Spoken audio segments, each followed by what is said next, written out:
Heidi-ho, neighbor, and welcome back to Student of the Gun Radio.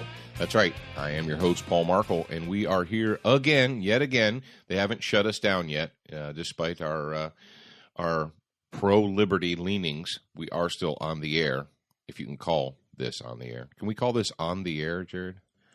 We can call this on the air. Over okay, there. We're going to go ahead and call us on the air. And we've got a lot of stuff to talk about this week. As always, when do we not have a lot of stuff to talk about? But we are back with Student of the Gun Radio. I am your host, like I said, Paul Markle. On the other side of the board there, looking at his monitor, making sure that all the levels are set and everything is correct, is my intrepid studio engineer and producer, Jared Markle. Jared, are you happy to be here this week?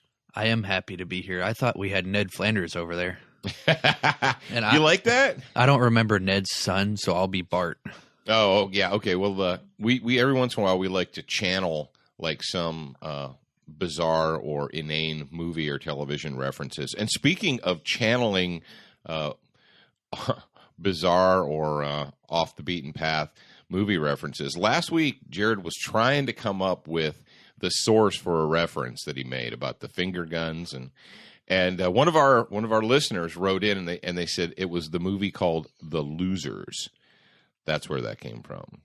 Yeah, and Uncle James actually emailed me on Facebook too. Oh, and yeah, he was a little late. I guess he doesn't listen to the radio show on Monday. Yeah, he must listen. He must catch up during the week. That's cool. So yeah, the inane movie reference last week was from The Losers, and we haven't been sued by Adam Sandler's people yet for using that clip from the Wedding Singer. So we're pretty good. If we go off the air suddenly, it's probably because Happy Madison has sued us and we're no longer allowed to be on the air. That's the good thing about Creative Commons attribution licenses is we can use it as long as we give them credit. That's right. Thank you, Adam Sandler and Happy Madison Productions. So let's get right into it, like we're not already into it. We are back with Student of the Gun Radio. We're glad that you guys are out there, and we had a really good week with the mobile app. A lot of you folks out there, especially you iTunes listeners, have jumped on board and signed up for the free mobile application. All you have to do is go to your iTunes store, download it free, or if you've got an Android phone, just go to Google Play, type in Student of the Gun, search it, and there you have it, a free app. And that is what? It's the gateway, right, Jared? Now, Jared was a little bit busy yesterday. He was sitting at his computer. Tell us a little bit about what you did with the mobile application yesterday. I made it a little bit more user-friendly for you guys. I put all of the little tab icons on the home screen so you can view everything that's there on one page. You don't have to hit the more or slide it or anything. And I also put some rotating pictures up there for you that I will be changing frequently so you can see our adventures, or you can just kind of see some behind-the-scenes stuff if you want to. And remember, that is free, so you can download it and you can access not only the Student of the Gun radio show, but the video material. You'll get. Now, remember, guys, when you download it, if you already have, there's a little messages tab, and you just tap the little messages tab, right, Jared, and it tells you what's the latest. Yeah, it tells you what the latest message whether is. Whether it was a new show or a new blog or a new video or something. So you want to be checking that frequently. Oh, and if you guys have pictures, post them on the fan wall so everybody can see them. There you go. Fan wall pictures. Those are your marching orders. Now, the app, the reason that we were able to give you that app for free, no charge, is because of our good friends at Century International Arms, Century Arms. And if you're not familiar with Century Arms, or you haven't checked out their catalog lately or their new product list, one of the things that they're really promoting strongly is their C39 made in the USA AK-47. That's right. It is a milled receiver AK-47 variant, but it is made 100% in the USA. It's not an import gun. It is made right here in the United States of America. And I think a lot of people aren't familiar, or they don't know. They're like, what? Are you sure? I'm like, yeah, I'm pretty sure, because we've got our hands on one of them right here. It is right next to me in the studio. So if you want to check them out, you can go to centuryarms.com, or if you've got the mobile app, what are you going to do? Well, just open up the mobile app. There's a little icon, the Century International Arms icon. tap it, and it'll take you directly to their website, and you can check out all the new stuff from Century Arms. Now, in addition to Century, we have some excellent sponsors, and this particular segment of Student of the Gun is brought to you by Crossbreed Holsters of Republic, Missouri. Crossbreed Holsters probably makes one of the most comfortable in the waistband holsters that is available. Now, Jared is going to tell us all about our XS Sites Student of the Week, or our Good Guy of the Week. And if you post your questions, your comments, your concerns at forums.studentofthegun.com, that's where Jared goes first. Now, he doesn't go there only, but that's the first place he goes to look for comments, questions, concerns from you guys to pick an XS Sites Good Guy of the Week. Jared, who's our Good Guy of the Week, and what was their question? We've got a young one this week. His name is Colin, and I commend you, Colin, for having this mind frame before you are 18 years old. He says, I am a young martial artist, and I was wondering what I can do other than martial arts to protect myself and others before I turn 18. All right, excellent question. Good, and we don't know how many of you young folks are out there in the audience, but we do know there are some, because our friend, who's our rodeo friend? Andrew, our rodeo friend, our youth rodeo guy up there. Andrew, if you're listening, hey, how you doing?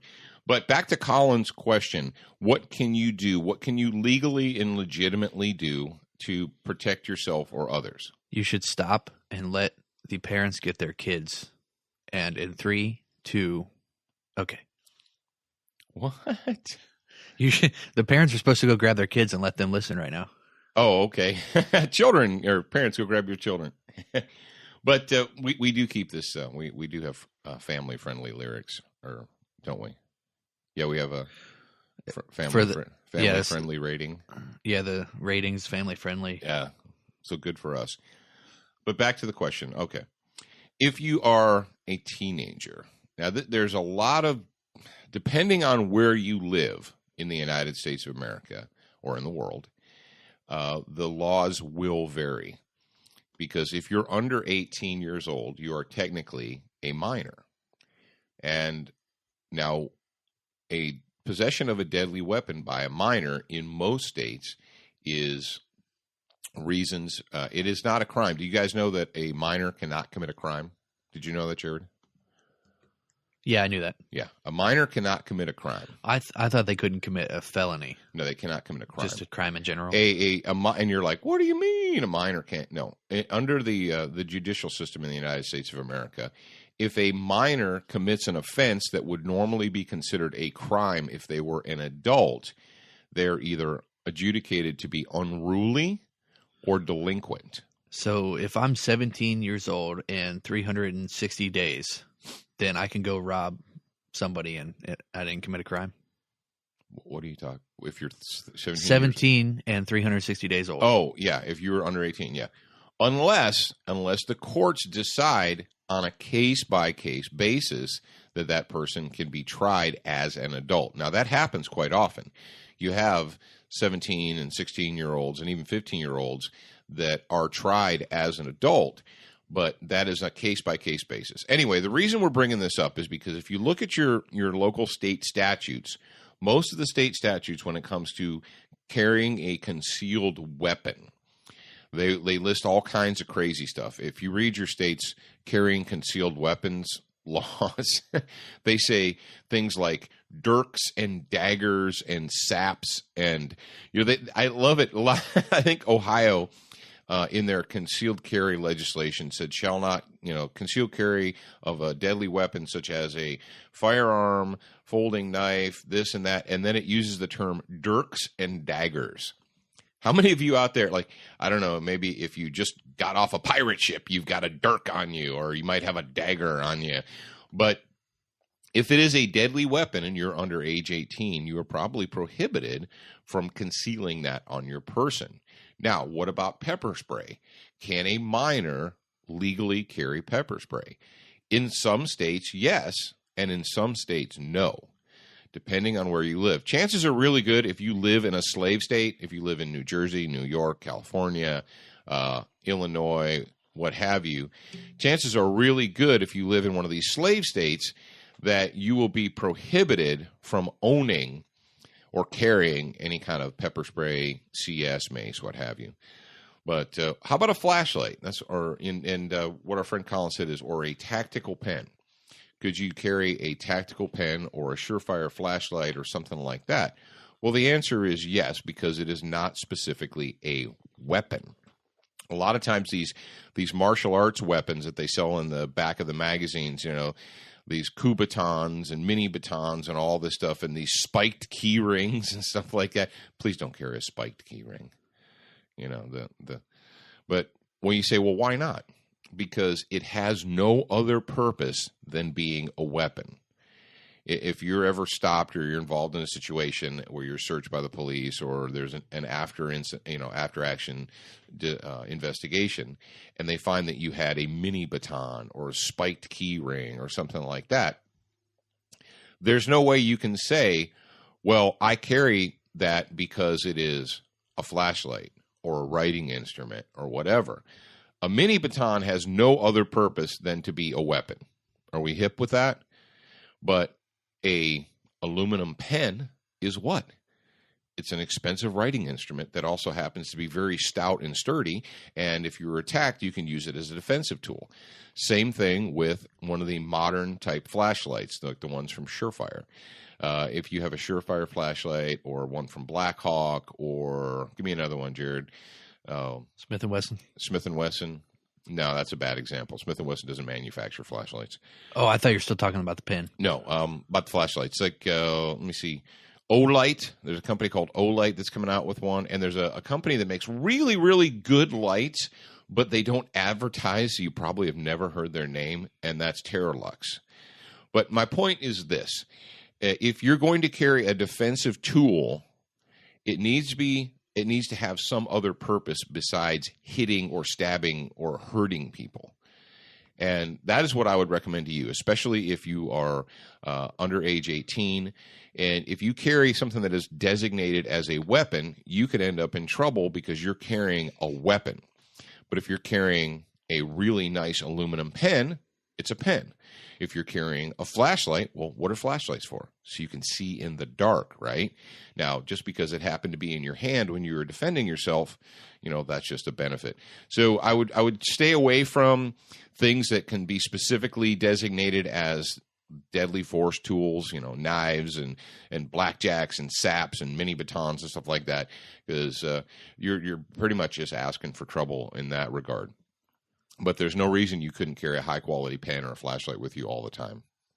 Can I throw in my 2 cents? I think you're going to anyway. Yeah, pretty much. Maybe even 4 cents. But other than hardware, what I would recommend is your mentality. Keep a tactical mindset. And that's what a lot of people think tactical means, like gear. And tactical, look up tactics, look up the definition, and then that's the base word of tactical. So have a tactical mindset. Do things like when you're out in public, when you're at the grocery store or whatever, go there. Don't put your back, like when you got something off of the shelf, put your back to the shelf and read the can or read whatever you're reading. Stuff like that. Be a prickly person. And that leads right into this week's blog. And the title of this week's article that's on the website is Prickly People and How to Be an Unattractive Victim. And unfortunately, there are a lot of people in the United States walking around that are very attractive victims. They look to be good potential victims to bad people. And keeping your, minding your back or paying attention to where your back is facing is just one of the items that we talk about in this week's article. So if you want to read the entire article, just go over to studentofthegun.com and you can read it there. Or if you have the mobile app, you can just tap the little blog section and you can read it right there. So there you go, Colin. I hope that answers your question and gives you a little bit of material to a little bit of something to think about. Now, Jared, let's move on to the meat. Are we ready to move on to the meat of this one? Yes? We can move on to the. Sorry. Okay, that's cool. And the title of this week's episode is Betrayed by the Reasonable People. And I found a quote, and this quote was shared with me. Oh, I don't even know who shared it with me, and I don't even know who the original author is, so I'm sorry, but it said, "It is not your enemy who betrays you, but your friends." And you think on that for a second, and it makes sense because you expect someone who, a group or an organization or person that is set up as your enemy. They are your nemesis, right? Well, you expect them to do bad things. You expect them not to be cooperative. You expect them to try and harm you or steal from you or hurt you or whatever. That's what your enemy does. We're not surprised, or we shouldn't be surprised, when the enemy does bad things to us. That's kind of the definition of the enemy. So it's tough. I mean, unless you're completely naive, it's tough for your enemy to betray you. But who does betray you? Where do you get betrayed? When there is a betrayal, Christ was betrayed by Judas. He was betrayed by a friend, not by an enemy, and when we talk about individual liberty, and right now in the United States, we're talking about guns. This show is Student of the Gun, and we talk a lot about firearms, but we don't worship firearms here. If we worshiped anything here on Student of the Gun Radio, it would be individual liberty. It would be liberty and personal responsibility. That's what we care about. And we use firearms as tools to ensure that personal responsibility and that liberty, and that you have the opportunity to live your life to the fullest. And right now in the United States of America, we're fighting we're fighting a civil Cold War. And if you don't understand what the word Cold War means, you need to go back to school and you need to look it up and you need to understand. But we're fighting a civil Cold War right now in the United States. We have two factions. We have faction A that believes that all things good come from the state, that a centralized government should be in charge of every aspect of your life. And if you think I'm full of crap, you're obviously not paying very close attention. You need to stop playing fantasy football for 5 seconds and look around you and see what's going on. So you have one faction, and there are creatures, two-legged creatures that are inhabiting this nation that think that that's a great thing, that the government is supposed to give you money. They're supposed to give you housing. They're supposed to give you food. They're supposed to give you free phones. They're supposed to make sure that you are comfortable. And they're perfectly fine with surrendering all of their liberty for the promise of free stuff and supposed safety or security. So you have that faction. And then what goes along with that faction is you have the state. The state itself is, we talked about this before on the show, is always hungry for power. The state never decides, you know what, we have enough power, we're going to give it back to the people. Unfortunately, there are a lot of people out there in the listening audience, and there are a lot of people out there inhabiting the United States of America that have absolutely no reference when it comes to human history. They have no frame of reference. They don't pay attention. They skated through school and then they just forgot everything. Or they're going to public schools today where we don't even talk about that. But for the entire history of mankind, you have had a state of some form, whether it was a king, whether it was, a prime minister or whatever. So whatever political party, whatever king, whatever oligarchy, whatever you've got going, that is constantly sought to maintain and control the people, to maintain control over the people. So you've got that. And on the other hand, in the United States of America, you still have some people, and I am assuming because you're out there and you're listening to the sound of my voice, that you believe in the foundational documents of the United States of America, that you believe in the Declaration of Independence, that you believe in the United States Constitution, that you believe that the Bill of Rights actually means something, that we have to have a rule of law that protects the individual citizen over mob rule or over the will of whomever happens to be sitting in the big chair at the moment. Our founding fathers understood that there would come a time when the person who was occupying the big chair would just decide that whatever they felt, whatever they wanted to do was going to be the way it was. And that's why they set up a series of checks and balances. You may remember that from your 10th grade civics class or your U.S. government class, checks and balances between all the branches. So, well, why am I talking about that right now? Well, we know that there are two factions. We have to accept that. If you cannot accept that right now in the United States there is a civil Cold War going on, then you can't progress. You can't even you can't understand how to fight the battle if you don't even know you're in the battle.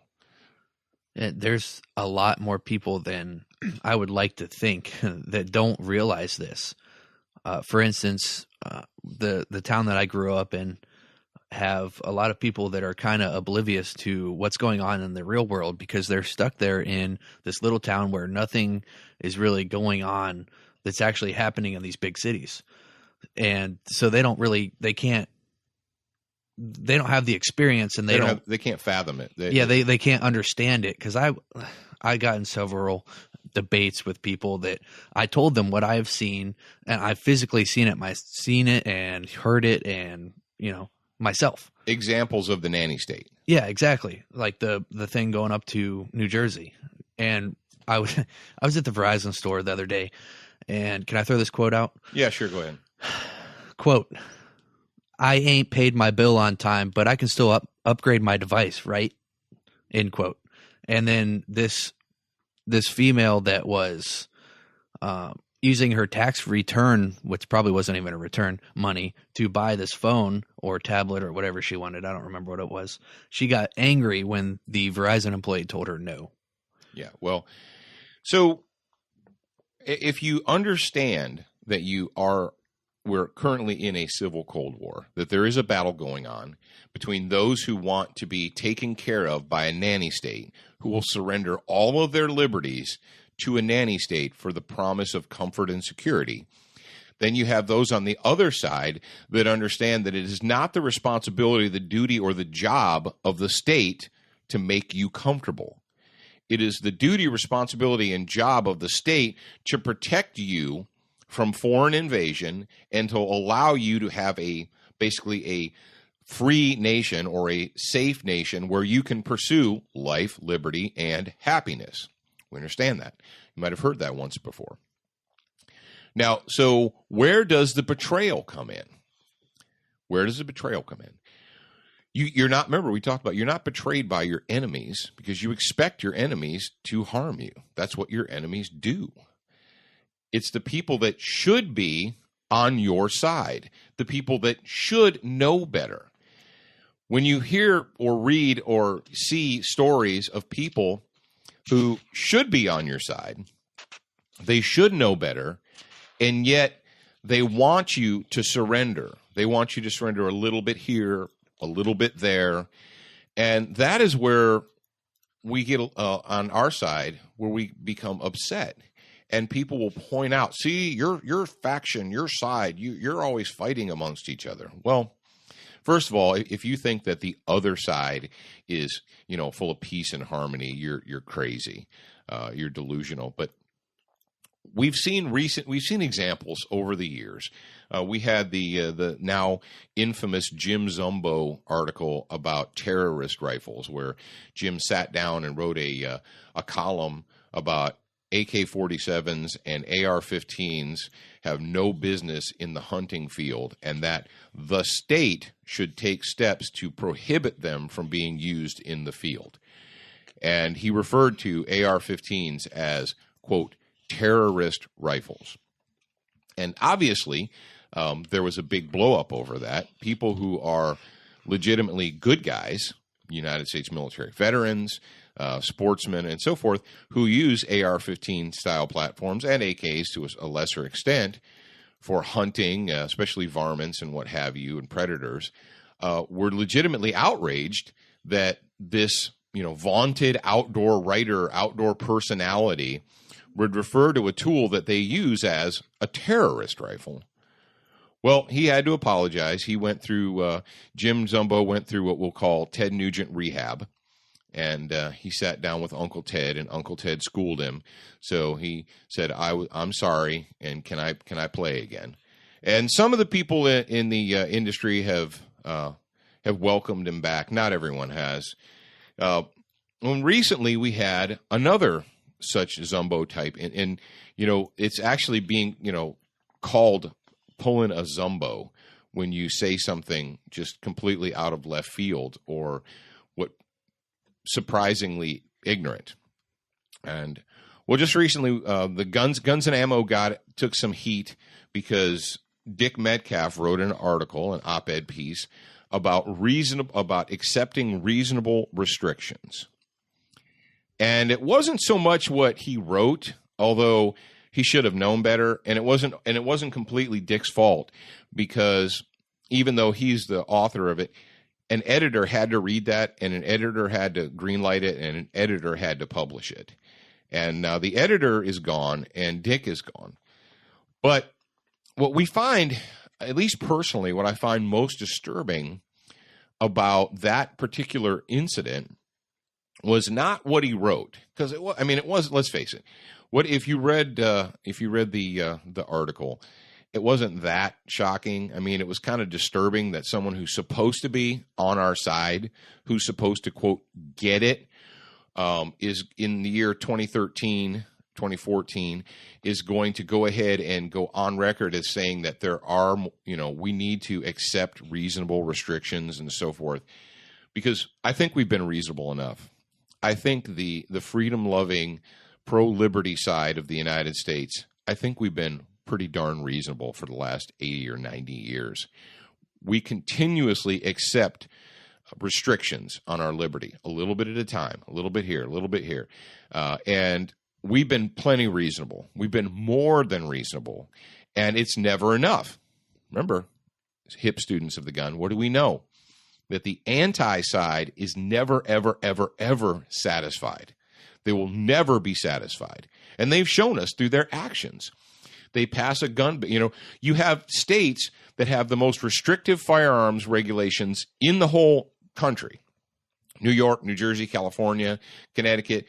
And it's not enough for them. It's not enough. They want even more, even though it's been proven time and time again that those restrictions don't protect or secure anyone. They don't provide safety to anyone. It doesn't matter. And so when it comes to being reasonable, I'm sorry, folks, but I'm tired of it. I'm not going to listen to the, quote, reasonable argument anymore, because the reasonable argument always ends up with one side, us, giving up our liberties for the promise of some illusion, some security, the illusion of security. And it's not going to work. And with the Metcalf thing, it wasn't so much that happened. I mean, it happened, and it was his reaction to it. After, the huge public blow-up. I mean, in the gun industry, it was a pretty huge blow-up. Rather than saying, perhaps I need to re-examine the situation, or perhaps, I didn't understand the feelings. And the part of the problem is what you call it there, Dick lives in Illinois. In the People's Republic of Illinois. So, they're used to having government restrictions on them, and they think it's normal. They have that insanity, like people in Massachusetts that think that the whole rest of the world operates under the same level of insanity that they do. In Illinois, you have to get a license for your gun, and that's just reasonable. You have to have a FOID card to own a firearm and buy ammo. That's just reasonable. No, it's not reasonable. It's unreasonable, and you need to shake your head out of it. But what Dick did, after the public spanking that he got by the community, went directly to the enemy, went directly to the New York Times, and cried that he'd been betrayed by us, that he was now the victim, of this vicious attack. I'm sorry, folks. That's the equivalent of Benedict Arnold running to the British and saying, look at what these American colonist rebels did to me. They sullied my reputation. How terrible is it? And what I find really disturbing is that that Dick is not intelligent enough to realize that the people on the other side are just going to use him as a useful tool and a prop. It's no different than when a person with an R behind their name, John McCain, Lindsey Graham, when they go over to the other side and they decide they're going to be reasonable and they offer reasonable compromises. Well, what happens when they offer a reasonable compromise? The other side, the enemy, embraces them. Oh, look what a wonderful person this is. They want to meet us halfway. No, they want to give up your liberties for the promise of an illusion of security. So when's the last time that the other side met us halfway? Oh, when does the other side give us some of our liberties back? So we're the only ones that are supposed to sacrifice and meet them halfway? Yeah, apparently. That's how it works. Reasonable to the mind of our enemy is us surrendering our liberties and them taking them. That's reasonable. Just surrender a little bit more of your liberty, just a little bit more, year after year after year after year, until eventually you have none left. Thank you. Let's get into this. The whole reason that he started that conversation. Well, I was made aware of, and this comes to us. My friend Rich Grassi posted this on Facebook, and that's how I found it. And it comes from the Capital Journal, and that is Topeka, Kansas's paper of record. And the title is Phil Anderson bringing common sense to the gun debate. And you're like, what? Well, I'm curious. It says in the title, common sense to the gun debate. Well, what is that all about? And to start the article, it says, to get a full picture of Reverend James Atwood's call for common sense, and apparently the author of this is Phil Anderson. And Phil Anderson writes for the Capital Journal, and he thinks that the approach by retired Reverend James Atwood is the way to go. So it says, to get a full picture of Reverend James Atwood's call for common sense in the ongoing gun debate, first understand that he isn't advocating for universal disarmament of U.S. citizens. That's the first thing they say. They're like, well, you can keep your guns. You can keep them. All of them? Well, no, not all of them. You can keep the guns that we decide are okay. You can be like Australia or Great Britain. You can own a single-shot shotgun. Why would you need more than one round? You don't need more than one round to hunt a deer, do you? And if you do, then you're obviously a bad hunter. I have a feeling that part 2 of this is going to tell us some reasons why we need more than one round. Yeah, it is. So understanding that he doesn't advocate civilly, that's the setup. Smart people out there, that's the setup. That's when they're laying the ground. They're setting you up to be knocked over. And understanding, too, that the 79-year-old Atwood is a gun owner and has been hunting deer, quote, for well over 50 years since he was 20-something. Stop. Two things in that second paragraph that I know are a setup for bullcrap. And this is how you get set up. I'm a gun owner. So what? You had enough. So what does that mean? I'm a gun owner. Let's define that real quick. That means that you were able to scrape together enough dough to walk into a sporting goods store and make a purchase. You filled out a piece of paper, passed it across the thing with your ID, and you bought a gun. Big deal. Who cares? Dianne Feinstein once claimed to be a gun owner. Gabby Giffords is a gun owner. People who want to disarm you are on record as Joe Biden is a gun owner. Do you think Joe Biden is your friend?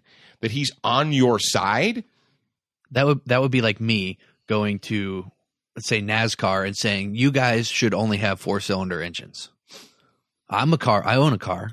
Well, or you're going to tell them what they should and shouldn't do because you're a car owner. Yeah, you went to a Dodge dealer and you bought the new Dodge Daytona. And now you own the Dodge Daytona.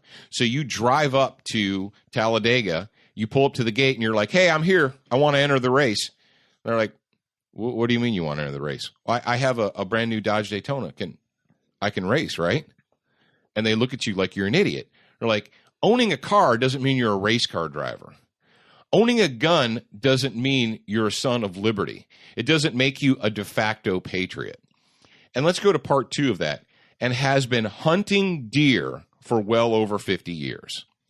See, this is what happens when you let people like Phil Anderson, a professional journalist, write about the gun debate. Because in their mind, well, that's why you should be allowed to own firearms, is because of hunting. Folks, it's not about hunting. Hunting is in 2014, hunting is a recreation. I know there is a small percentage of people out there that hunt to get food to feed their family. I got you. I know. Don't get your hackles all up out there. I know there's some of you out there like, but let's be honest. How many people in the United States of America today fill their freezers 100%, feed their family through the activities of hunting and fishing? Be honest. Very, very few. And even if you did, it's immaterial. Hunting, there's nothing about hunting in the Bill of Rights. That was a given in 1776, 1781, 1790. That was a given that people hunted. They're like, well, obviously you're going to do that. It's just part of life. They didn't even think that they needed to protect that then. That's not about it. So there's the 2 big BS indicators right there, is that he's a gun owner and a hunter. Big freaking deal. That doesn't impress me. Sorry. Then we go on and says, and finally, keeping in mind that Atwood is a longtime member of the National Rifle Association, though he doesn't shy away from disagreeing with the stances of that powerful organization. All right, here we go. What did I say? So he wants to be the John McCain, the Lindsey Graham of the gun debate. He wants to say, that's just, and that way, that gives you, well, I'm an NRA member, but I don't agree with them all the time. So that somehow gives you street cred. Well, we have to listen to him. He purchased an NRA membership, and then after he purchased it, he went out and publicly disagreed with them. Oh, my Lord. We have to listen to what this man has to say. He obviously is speaking common sense. Are you that naive? That is what I'm going to ask you out there in the listening audience. Do you believe that? Are you that naive? When it goes on in the story and it says about the reason that he decided he had to get involved in the, quote, gun debate was because a parishioner was injured or murdered by a gun. Apparently one of his parishioners, apparently there was this rogue gun out there like the T-1000 Terminator, and it murdered a parishioner. And you're like, man, that is science fiction. You mean guns can get up and go and kill people? Oh, I'm pretty sure that the gun was in the hand of a felon, but we don't want to hold humans responsible. And the theme of Mr. Atwood's speech is, quote, envisioning a future without gun violence. I have something. I wrote it down earlier, so Go ahead. Remember what it was. But student of the gun, I believe that we should do a what do they call that? Basically a speech, an on-the-road speech, and we're going to call it Marginal English Skills, Envisioning a Future Without Undereducation and Misinformation. What do you think? Yes, no kidding.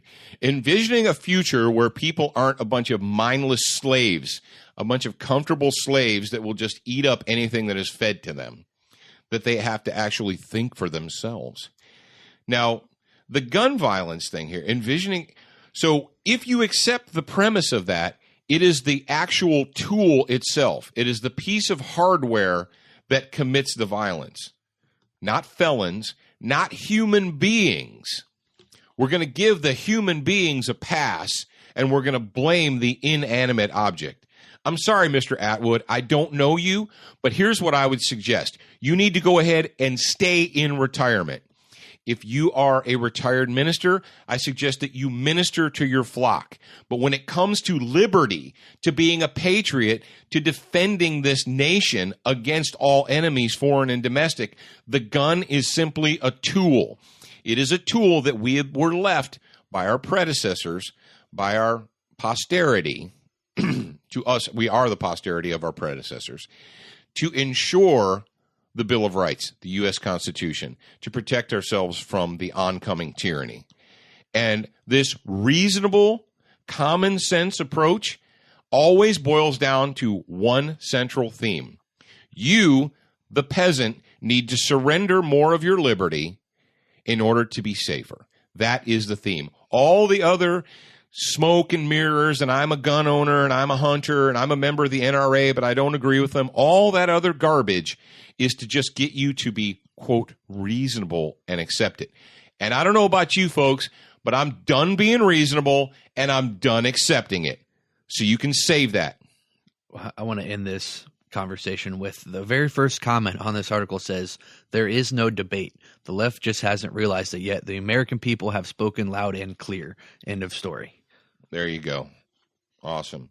So before we wrap up this particular segment, what we want to do is we want to go ahead and remind you that we are on TV. We're on Dish Channel 266 Monday nights at 9 Eastern Time. So if you want to watch the TV show, check us out on Dish Network, Channel 266. If you want to check out all that we offer, everything Student of the Gun, what is the gateway? Well, studentofthegun.com. We've got the new books, Armed and Smart, A Beginner's Guide to Concealed Carry. Check that out. We have Armed Living DVD. Talks all about the how, when, and what now of personal defense. And just, articles. We've got the radio show. We've got the videos. We've got all that good stuff that is available directly to you, and it's just a few mousepad clicks away. Can you want to talk about this next story, or do you need more time? No, we'll go ahead and we'll do it in the next segment.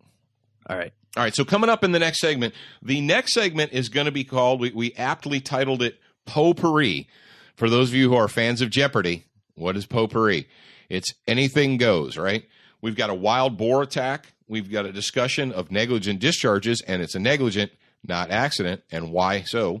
And we also have a really cool story that we discovered this week about free America and how many citizens in the United States are taking our advice, or maybe they're taking their own advice, and leaving slave states and moving to free America. So you want to make sure that you check out the very next segment of Student of the Gun Radio. Now, until then, remember, you're a beginner once, but you should be a student for life.